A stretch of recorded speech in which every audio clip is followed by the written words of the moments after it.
Hello everyone. So this is the final panel discussion for today, and I'm Rohit Vats, and I welcome you all for this third season of the Edufuture Excellence Awards. And the topic is pretty heavy duty. It's India's G20 presidency and possibilities in the education sector. But I would like to break it down. Let's start with some policy level discussion. And because I've been talking to Tejas even before this event, so this question is for you only. And so do you think that real life education scenario and what we are proposing as India's and rather G20's future plan have some kind of correlation? Do you think that it's not going to be difficult what we are aiming to achieve? Hello. Okay. Thank you so much for the question, and thank you all the audiences for being here. I heard the previous panel discussion, and we were talking about some ideas to make, a smart education possible. My major concern with where we are today is there's a lot of hope, definitely, but one of the major challenges is last mile, right? When we talk about smart education, when we talk about policy level implementation, when we talk about doing good work, on one hand, we have our cities, tier one cities, where there is possibility of doing really good work. On the other hand, we've got villages and places where there is no connectivity at all, right? This stark contrast is not getting any narrower, unfortunately, it's becoming bigger because what we are trying to do is, through all our initiatives, when we try and push for digital, who is getting benefits of digital today straight up? It's the tier one cities, the students in the urban centers, right? The rural students are still lagging out, and they will continue to lag out till electricity reaches them, till digital reaches them. So the real world scenarios that we're talking about today, right? On one hand, there is a very good will. There is a very, very good thought saying, okay, look, policy-wise, we'll talk of a new policy coming in. We're going to be talking about newer pedagogy methods, a lot of competencies coming in. All of that is great on paper, right? When it comes to tier one schools, probably that will work. But when it comes to a school in a village where a kid cannot even learn in English, the kids aren't even exposed to thought processes beyond their homes. And probably those thought processes are driven by generations which haven't had access to education the way we see it today, right? It is a big challenge to be able to carry this off in the right manner. Now, that's going to require a lot of thrust, and we're hoping that what has come through with the working papers of the G20 group, yesterday, there has been a positive intent for sure, but I'm very interested in checking how the intent translates to content, right? But before that, one small activity with all the audience members, if you may permit me, okay? I want all of you to wave to me. Okay, so the reason I made you do this is because I said one thing very, very importantly, which all of you probably missed. I said, I want you to wave to me, right? I didn't say you have to wave to me, but all of you did anyway, right? This is exactly what our education system is doing today, right? With all our intelligentsia, with all of us here who are highly decorated in terms of academic degrees and qualifications, still we fall prey to this rote. When someone tells us do something, no one challenged me saying, Tejas, why did you ask me to wave to you in the middle of your talk, right? But we did it anyway. If people who are like us can do this, right? Imagine what will happen to students when they're put through the rote methodology, and that's my fear. No, maybe that is maybe against the decorum of this panel discussion we are having. Otherwise, I'm sure somebody will question you. But that also brings me to Dr. Gaur. And Dr. Gaur, you just heard what they just said. So my question is that do you think that we are becoming, or rather we are already a country of test takers, task? So enabler, the system enables us to take tasks rather than question it, and education maybe is different than what kind of knowledge we are pursuing for. Currently, we are going through a big transition because if you see our current education system, although we were a country with completely government education institutions, and suddenly in 90s we started private institution, open up to private educational institutions. But if you see current scenario, our private educational institutions are still not able to achieve the kind of reputation what world over in US or Europe the private universities are doing.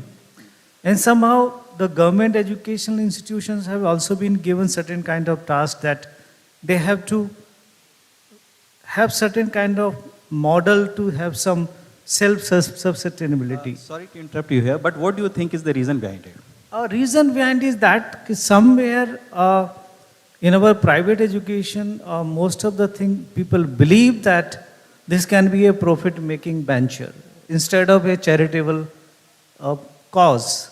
So I think that's somewhere most of the private education institutes are not going into the right direction. I think somewhere it need some kind of strategies and some kind of challenges and the kind of scenario we are currently, because if you see your focus was on our G20 presidency. If you see the focus of our entire discussion in last 4 months, Industry 4.0, which leads to Education 4.0. Another is the Sustainable Development Goal. And the theme of our G20 presidency, One Earth, One Family, One World. So in that context, I think if you see 4 months discussion in these meetings, 4 meetings have already been taken place.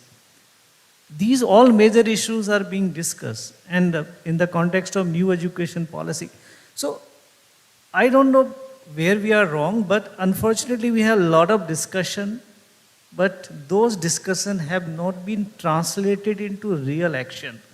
And I think that's a concern that if you see our current education system, either we talk about government education or private education, somewhere we are lacking that focus of this current generation. Like when we are talking about blended learning, we are talking about lifelong learning, we are talking about basically focus should be not about the teaching, about the mentorship.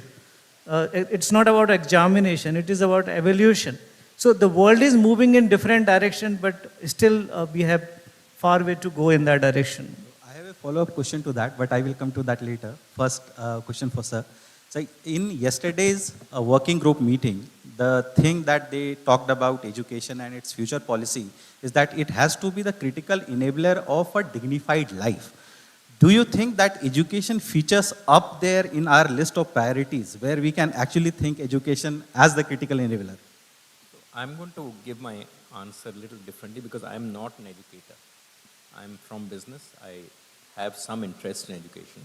But to my previous speakers, both of them, I'm just going to say a few comments. The first is that, we compare ourselves with the best institutions in the world, which is fine. But ultimately, we have to realize that best is the enemy of better. So let us start improving. I think the new policy, new NEP and the G20, they're good steps towards this direction. We have to keep moving up the chain. If we keep comparing ourselves only with the best, we are going to have problems. The second was what Dr. Gaur mentioned about non-profit organization, etc. I think we have to understand that any endeavor in education or in any field requires a lot of money. And ultimately, it can't be a one-way push. What the government has to come up is, I think, with a third category, which is what most Western universities and colleges work, which is not for profit, which means they can make surpluses, but those surpluses are plowed back into the system and not taken out, let's say like dividends or interest, etc. And I think that is because we run a fair amount of institutions. We've started fair amount of institutions in my family, like Sri Ram College of Commerce, Lady Sri Ram College, and many others. And invariably, the problem is at a stage, you don't have enough money to put into these to become the global products that you are looking for. But if they were allowed to create surpluses and plow back, we run also a research center where we hire about 400 scientists. And this has been running for 70 years. We have never got a penny from the government. And after a point, our businesses stopped putting in money because the institution became self-sufficient financially. And I think this is something the government must consider in its new policies. How can you have a not-for-profit model, which means you make surpluses and plow them back? And that, I think, is the way to go for us. As far as G20 is concerned, I was traveling yesterday, so I haven't seen the paper. But I think the G20 presidency is great for India's profile, and a lot of initiatives which will come in will be thought papers. But I think this government has proved itself to be a bit of a doer, and I hope they will push this really hard and move education way up there on the platforms, because ultimately education is our way to becoming the best. So far we have 2 points that our panel has made. One is that the government institutes and private institutes, there is a kind of gap between these two. And money is also important. Influx of money is important. Now, Dr. Abhishek Tandon, who has just joined us, so you have been a teacher, an educator. And so do you think that our teachers are also ready for this kind of futuristic education? Are our teachers enabled enough to teach the new generation when edtech startups, everything? So you see AI, you see machine learning, everything is there. The disruption is there. You think teachers are ready for future generation? I think it's a very good question. The answer to it is that since last 5, 7, 10 years now, teachers have been asked to be more of felicitators than to be teachers. And of course, one thing which we have realized with the help of COVID is that classroom teaching cannot be replaced. Peer learning, a lot of other things. But of course, you can supplement with edtech and whatever the options of SWAYAM and all that you have. If teachers are not ready, because there are teachers, the retirement is superannuation age of teachers at central universities is 65. So if teachers were appointed, let's say 30 years back, 25 years back, teachers are not ready, but they are ready to learn. Now, suppose somebody is 50-year-old right now, and you want them to be very computer educated, very internet educated. It will still take them, like they are in the job for next 10 years. So do you think that we are already late by 10 years? See, I'll tell you, this was a valid question pre-2019. Post the COVID, every single teacher has used this technology. This was one of the silver lining, in the cloud because of the COVID, that teachers have equipped themselves. I also would like to congratulate the university system, the administration, also the private partners who have helped educate teachers, who have helped them. Actually, it's important, you see, it's not about 50 years or 55 years or 60 years. Age is not the factor. Factor is when you stop, you have this thing in your mind that you're not ready to learn. So I have seen people who are 60, 63 years old working on their computers, iPads, and teaching students online. And then similarly, there are 30 years teachers as well who are not comfortable. So I think age is not that barrier. The barrier is there in the mind. So if your mind is correctly triggered, if your conscience is there, I think you are ready to learn as a teacher. Point taken, but let me paraphrase this question. And I would like Tejas to answer that, and then I will again come back to you.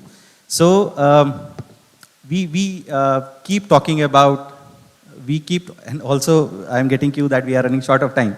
So just final point that AI might not be knowing what human touch is right now, what humans can do right now, but in 10 years, 15 years, maybe it will be there. So what will be that kind of scenario? Are we prepared for it?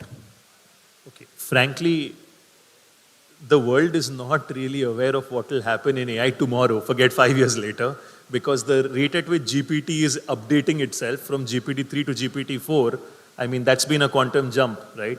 Now we have got multimodal inputs that it takes. To answer the question on whether we are ready or not is a big if, right? But what I can tell you is it going to replace the human touch or not? And to my mind, and I think reasonably so to a lot of our audiences, I don't think it can, right? Because at the end of the day, technology is a great enabler. It's a great tool. And I think one of the previous panelists spoke about it as well. But you are going to require human intervention at various stages, right? You cannot replace that consoling touch of a teacher on your shoulder if you've not scored well in an exam. You cannot replace that feedback given by a teacher to your parent, in all candid honesty, right? Technology may help you take care of certain tasks, but it cannot replace everything. And yes, it may make certain tasks redundant, and I'm happy that it will, because then humans can start focusing on the more important tasks, right? We can focus on delivering the kind of education that creates value rather than information. And I think that's something that it's high time that we start doing. So because this is all education meaning knowledge versus information kind of a debate. Perfect. So, but we are running short of time. So one final quick comment from everyone, starting from Dr. Gaur. So do you think we will be ready for futuristic or world-class education in next 10 years? Of course, sure. Because if you see we are considered IT superpower, and our brains are helping all over the world. There is no doubt about it. And if you see, our institutions are doing wonderfully well in every area that we have been excelling. There is no doubt about it. If you compare with rest of the world, we are not lagging behind in use of any latest or emerging technology in our field. But it's a kind of divide, a digital divide between the rural India and the smart cities or metros, what we are talking. I think our biggest challenge is how to reduce this digital divide. The quality, I comes from a very small place in Uttar Pradesh.